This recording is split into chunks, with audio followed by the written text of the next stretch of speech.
машину вообще не видать, хотя еду близко.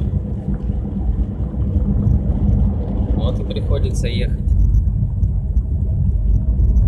60 по трассе.